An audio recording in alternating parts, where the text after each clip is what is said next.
Hello friends, last lecture में हमने hypomenorrhoea के बारे में देखा था, जो कि न स्टार्टअप का मॉडर्न कोरिलेशन था। आज हम इसका आयुर्वेदिक कोरिलेशन देखेंगे, तो चलो स्टार्ट करते हैं।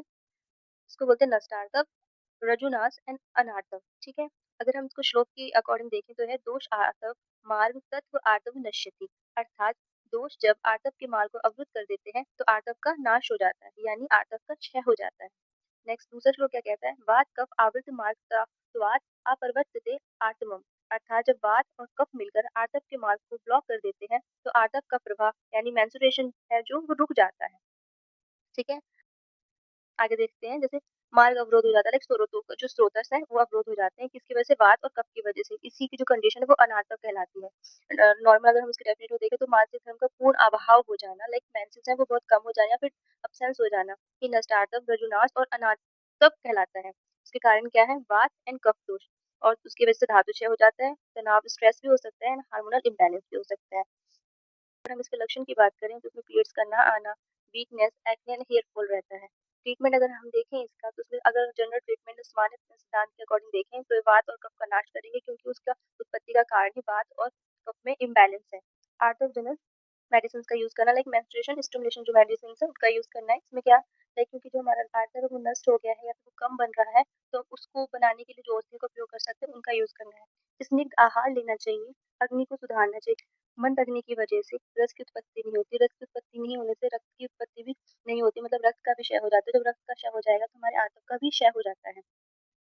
औसत प्रयोग देखते हैं चलो। तो कुमारी आंतव के साथ गुड़ ले सकते हैं, ये आंतव जनन होती है, मतलब आंतव को बढ़ाती है।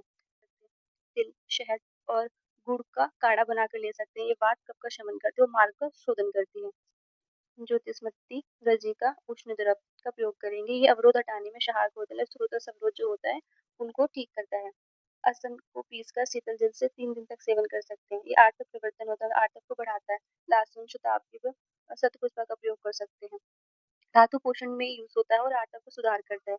ये मेन रीजन क्या है इसका, वो होता है वात, वात में इम्बैलेंस की वजह से। तो वात के लिए बेस्ट चिकित्सा होती है बस्ती, तो हम इसमें बस्ती का प्रयोग कर सकते हैं जो वात के लिए अत्यंत प्रभावी होती है।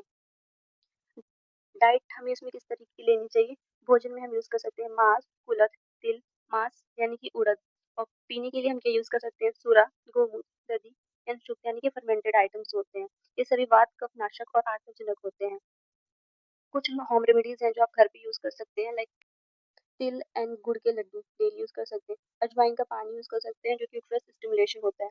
मेथी दाने का पानी यूज़ कर सकते हैं जो कि हार्मोनल सपोर्ट करता है आपको, as a hormonal support work करता है। अदरक एंड शहद का यूज़ कर सकते हैं, ये ब्लड फ्लो को इम्प्रूव करता है। हल्दी दूध ले सकते हैं आप जो कि नरिशमेंट करता है। अगर आपको ये लेक्चर हेल्पफुल लगा है तो लाइक करें, शेयर करें एंड कमेंट करें, and to subscribe my channel.